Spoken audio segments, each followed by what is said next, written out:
Strategies for work-life balance. By the end of this video, you're going to have 7 strategies for work-life balance that you can go and work on. I'm Jono White, founder and principal consultant of Clarity. We work with leaders around the world. It really helps us out when you subscribe, follow, like, share our content, because that way more leaders can become the best leaders they can be, and it also means that you stay in the loop with all of our content about all things leadership. So, seven strategies for work-life balance. The first one might sound obvious, but I want to start here and just say, what are you eating? You know, great leaders out there.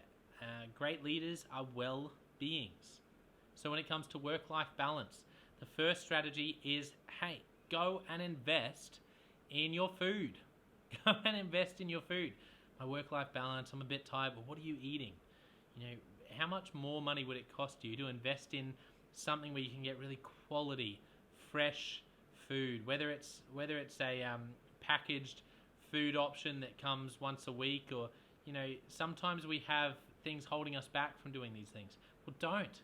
Go and invest in it, because what you eat matters. It will affect you as a leader in your context. What are you eating? Number 2, okay, this is obvious too, but for work-life balance, before we get to some of the different things, you need to sleep more, probably. Sleep more. And I know you already know this, but I just want to reinforce it. Whatever you need to do to get more sleep, there's amazing studies at the moment, the research that's coming out about sleep, particularly when they're looking at students who are studying. The research is phenomenal. A couple of things that stood out to me, one of them is this idea that when you look at the research, a student who crams the night before would be much better off cramming an extra 2 hours of sleep in. Don't cram and lose sleep, but actually get to bed earlier. Do less of the book cramming and get more sleep, and their performance will be much higher. So when it comes to work-life balance and actually working that out, I would encourage you to get more sleep. Another thing, Malcolm Gladwell. I love Malcolm Gladwell, and it's his book, I think it's Outliers, where he talks about the best violinists in the world. And they looked at them and they said, amongst others, I'm pretty sure they looked at others too and said, what is it about this group that's so good compared to all of their peers? And a couple of things came out. You might have heard of the 10,000 hour rule, which is this idea that if you want to be exceptional at anything, you need to spend 10,000 hours doing it. Yes, that's one thing, but the other thing that came out is that they slept on average 8.5 hours every night. That's right, the best violinists in the world, who are probably practicing 10 hours a day, I can't remember the data, it was up there, they were also getting a lot of sleep, 8.5 hours a night. So what does that tell you in terms of your work-life balance? It means we need to change our mindset, and if you want to have a better work-life balance, you need to sleep more and get better sleep, whatever that looks like. You need to improve that. Number 3, in terms of work-life balance, let's finish off the trifecta. Okay, when it comes to well-being, there's a trifecta: what you're eating, how much you're sleeping, and how much you're exercising. So your work-life balance, before we get into anything else, how much exercise are you doing? And don't give me the, I did have a gym membership, but it's just so busy. If you want to be the best leader you can be, if you care about the mission of whatever you're doing, you need to exercise, okay? For your long-term health, for your health and as a leader, you will make better decisions. That means your organization or department is going to make better decisions. You are going to make more of an impact on people's lives if you exercise. And if you want your people, if you're watching this because you're going, I want to get better work-life balance, but I also want my people to have better work-life balance, you have to model it. And so exercise, prioritize it. Don't send those extra 20 emails and give up on the gym. And I'm preaching to myself here. Go and exercise. It's that important. So they're the trifecta. Let's keep going. Invest in your mental health. Okay? Go and see a counselor. I do. It's fantastic. It's incredibly powerful. It's wonderful. Find a really skilled person that's a good fit for you and invest in your mental health. You are worth so much more. You are priceless. You are worth so much more than a car. And with a car, you might have heard this before, this idea of, you know, we have a mechanic for the car, but we treat counseling like this weird, if people need it, there's something wrong with them. Well, the nicest Porsche or Ferrari, no matter how beautifully built and maintained a car is, it still needs regular servicing. And so invest in your mental health. Get some regular servicing for your Ferrari of a brain, which I'm sure you are. Okay, now there's some really big ones. The next one I want to say is you've got to have a great support network. Who are your people? Who are your people? You've got to have some people that you just have an awesome time with. You know, and for you with your family, when's the last time you and your family did something just fun, full stop? Do something fun. Take some time off. Plan it a year in advance. And that's also the next one. That's also number 6, is to plan time away in advance.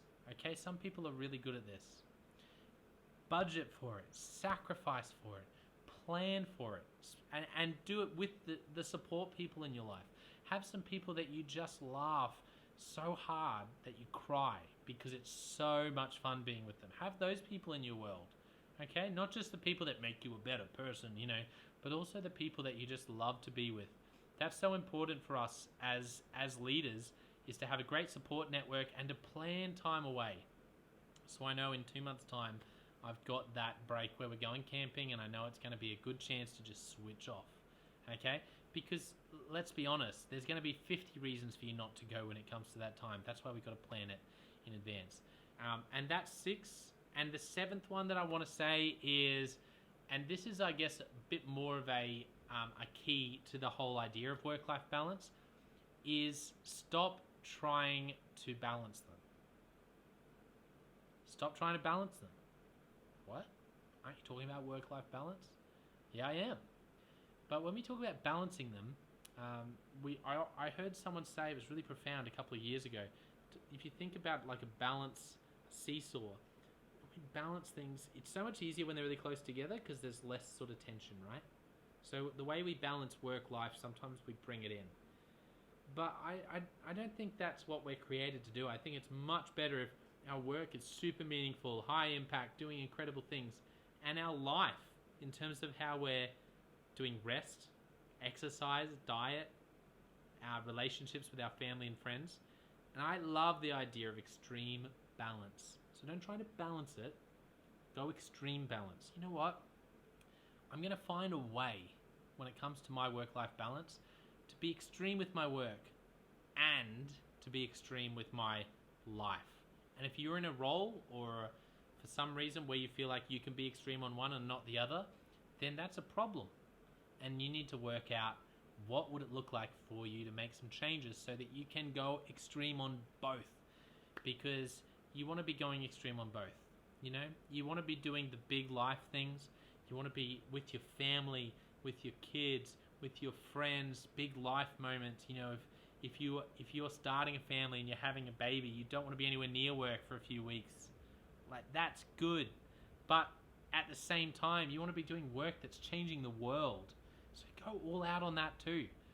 But if you're going one extreme and not the other, there's something wrong. Try to do both extremes and hold them in tension, but don't try to balance them by bringing them less of both to make it work. Go extreme balance. That's my 7th key to work-life balance. So once again, it really helps us out. If this has helped you to get clear as a leader, or just in general when it comes to work-life balance, then write clarity in the comments, because everything we do is about clarity. And make sure you follow, subscribe, like, share, wherever you're watching or listening. That really helps us out, because then more leaders can become the best leaders they can be. And it also means that you'll stay in the loop with all of our content that's coming out all the time. We've had, as of right now, coming up towards 1,000. That's right, 1,000 leaders do our 7 questions with leaders. It's been incredible. Thank you to all the leaders who've done that. There is so much wisdom out there. That's all on our website, consultclarity.org. So go and check that out. And thanks for watching or listening.